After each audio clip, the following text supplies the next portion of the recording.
Good evening and thank you for joining us. New information has come to light about a devastating fatal collision outside Dryden last Friday. The victims have been identified on social media as two youth, Callie and Evan Joseph of Shoal Lake 39. Lee Noonan has more information. She joins us in studio. Lee. Thank you, Ryan. It appears the siblings were traveling to Thunder Bay with their parents, Serena and Cal Joseph, who were also transported to hospital and were discharged later that day. Both Callie and Evan Joseph were avid minor hockey players, and there's been a massive outpouring of support and of grief from the hockey community around the region. The family of four was traveling to Thunder Bay for the Battle on the Bay hockey tournament, which took place this weekend at the Fort William First Nation Arena. The A-Division champs, the Wash-Ups, posed for a photo with Callie's team, the Shoal Lake Flyers, and her number 23 jersey. They pledged to donate their entire $2,000 tournament prize money to the Josephs. Several other teams also donated their winnings. Meanwhile, a GoFundMe campaign has been set up to raise funds to support the family in the aftermath of this devastating loss. The campaign exceeded its $35,000 goals in less than a day, with donations still coming in. OPP are continuing to investigate the three-vehicle crash and ask anyone with information to come forward. Lee Noonan, TBT News. A sentence was handed down this morning in a Thunder Bay homicide case more than 4 years after the body of 17-year-old Dryden Jacob was found at Chapels Park. 27-year-old Jonathan Yellowhead was found guilty of manslaughter last August following a 2-week trial. Jacob was from Webequie First Nation and was here in the city for grief counseling. The court heard Jacob and Yellowhead left an Arthur Street hotel together in December of 2018 and were seen walking toward the Limbrick Street area. Jacob was reported missing the next day and his body was discovered 3 days later. Jacob's DNA was found in bloodstains on Yellowhead's backpack and on the door frame of a Limbrick residence. The Crown had asked for Yellowhead to spend 8 to 12 years in prison, while the defense argued for 3 to 5 years. The judge decided on a sentence of 5 years and 4 months. With credit for time served, Yellowhead will spend another 22 months behind bars. Thunder Bay City Council will vote tonight whether to adopt a human rights-based approach when responding to homelessness. If approved, it will add $20,000 to the 2024 budget, but officials say it addresses many of the city's strategic plans. The new approach applies to dealing with encampments. It would see community partners create care plans for the unsheltered and connect them with stable housing. There's also a focus on consulting with those living in encampments and with Indigenous leaders. Elevate NWO has already been working directly with the homeless to find them housing. Executive Director Holly Govan says consultation is crucial moving forward.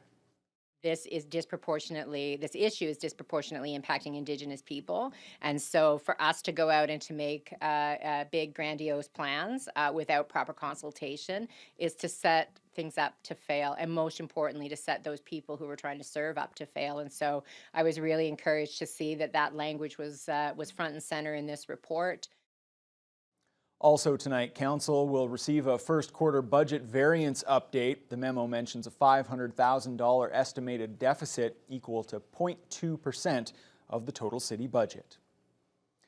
Thunder Bay OPP have now charged the driver of a transport that was involved in the latest crash at Sistonen's Corner.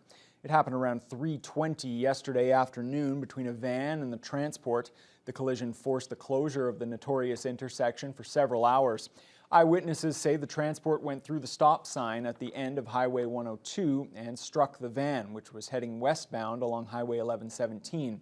The 61-year-old female driver of the van was taken to hospital with a leg injury. The transport driver, a 26-year-old Winnipeg man, has been charged with failing to yield at an intersection.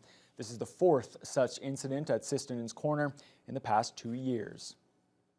A pedestrian has been charged after being struck by a vehicle on Arthur Street Saturday night. It happened just after 10 o'clock. The 26-year-old was sent to hospital with serious but non-life-threatening injuries after he was hit and sent into a snowbank. According to Thunder Bay Police, the man has been charged for failing to use a crosswalk. Thunder Bay nurses held an information rally outside Intercity Shopping Centre yesterday, calling for better wages and staffing ratios to provide better care to their patients. This comes after contract talks between the Ontario Nurses Association and the province's hospitals ended without an agreement, forcing the parties to head to arbitration.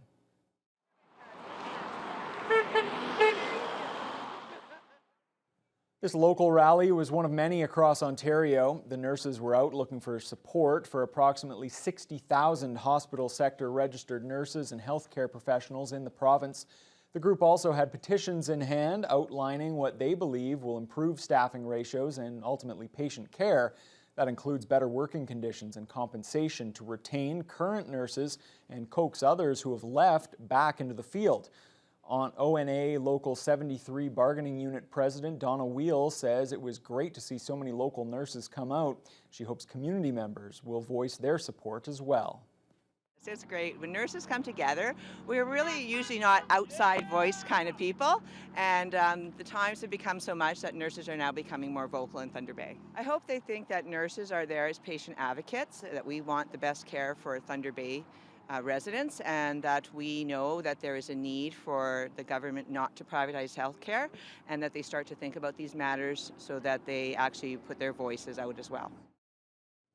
More questions are being raised at Queen's Park today about a deal to develop Ontario Place in the GTA.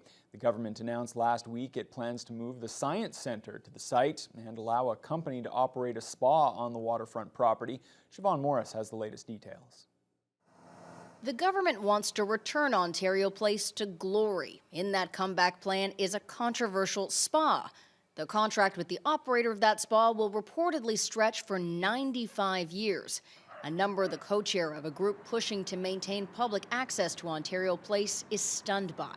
I'm thinking about my children who won't have this public space, my children's children, and then their children's children. With Ontarians already on the hook for at least $650 million, the opposition worries about getting a raw deal. This government entered into this contract on behalf of the people of Ontario, so my question is to the Premier, when will they provide Ontarians with a copy of the contract? Sharing those details isn't likely. A spokesperson for the Minister of Infrastructure says the terms of the lease are confidential to protect the integrity of future negotiations.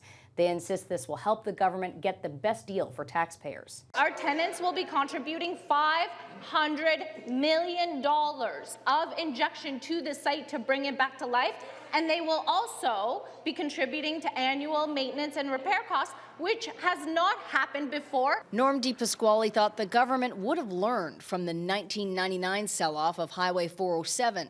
99 years for about $3 billion. Long-term deals with private operators don't benefit the public in the long run. Like when we look at long-term leases like this, it's usually people like the Harbourfront Centre, the Science Centre, public organizations. Like even Disneyland has not been in operation for 95 years. He and opposition parties are concerned about how the site may evolve. Is that water park going to be there for 95 years? What's going to be there? What are we going to allow to have there? What permissions do they have? We don't know. Consultations on Ontario Place's makeover continue over the next few months. Siobhan Morris, CTV News. The Bangladeshi Association of Thunder Bay organized an Eid celebration on Sunday to introduce people to the new organization and bring the community together. Jessica Clement reports on that. Over 100 people came out to the Oliver Road Community Centre for the Bangladeshi Association of Thunder Bay's Eid celebration. The event started off with introducing the newly formed association to attendees before getting into the festivities, which included a fashion show and musical performances.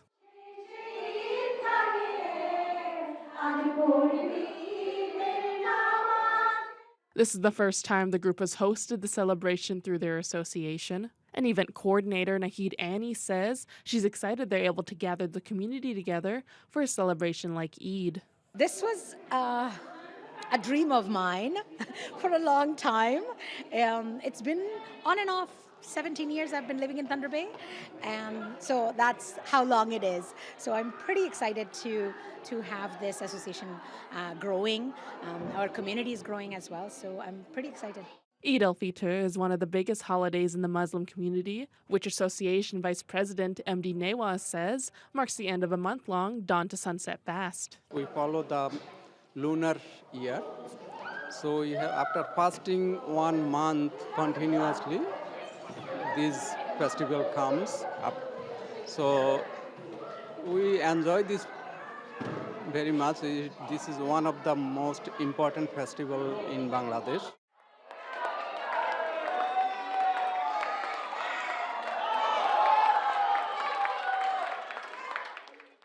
And he says the main intention of the event was to bring the community together to support one another, especially the newcomers.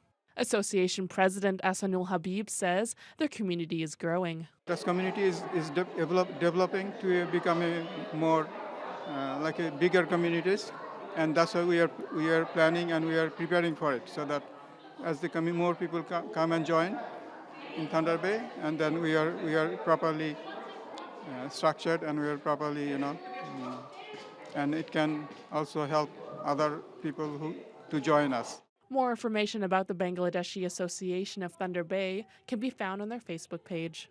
Jessica Clement, TBT News. A popular British reality TV show shot its latest season in Canada and made a stop right here in Thunder Bay. Race Around the World sees teams complete a 16,000-kilometer journey in just 50 days, and a couple of contestants took the opportunity to learn more about the city while passing through. It looks like a native chief lying down with his arms crossed. Over there is his head, and that's his legs. The goal of the show is for contestants to earn money during stops to pay for their travel. It's part of a cross-country race that began in Vancouver and finished in St. John's. While in Thunder Bay, one team took a skate at Norwest Arena, while another spent time cleaning a boat at the marina to earn some cash. That boat was a Sail Superior vessel. Captain Gregory Haru says it was a unique experience.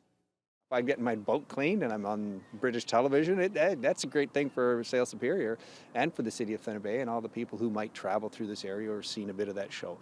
A little bit of activity in that may not necessarily be, a tourism value, but they certainly showcase the landscape of the area. The marina, the waterfront, Nemki Waju over at Fort William First Nation, Mount McKay, the Lookout, and the Sleeping Giant as well. So they really kind of covered the geography of the area very well.